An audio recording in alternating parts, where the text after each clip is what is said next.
reklamong kakapusan sa tubig dito. Sumbong yan ng mga taga roon ayon sa kinagawa nila si Congressman Jefferson Tongbong. Kaya naghain siya ng resolusyon para imbestigahan ng Kamara ang mga joint venture agreement na pinasok ng local water districts at ng prime water.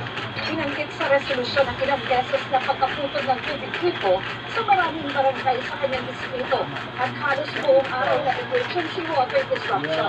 Siguro nararapat lamang na magkaroon ng investigasyon regarding sa kung ano yung kanilang, kung ano yung mga nangyayari at para mabigyan naman ng justisya rin yung mga naapektuhang mga mamamayan na kung saan ang nagbibigay ng serbisyo sa tubig ay prime water.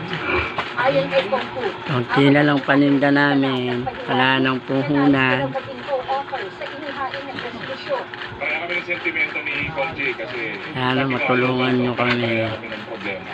Kasama sa mga ipagkatawag sa pagdinig ng Kamara ay ang mga opisyal ng prime water, local water districts at mga kaupo ng ahensya ng pamahalaan dahil ng Local Water Utilities Administration.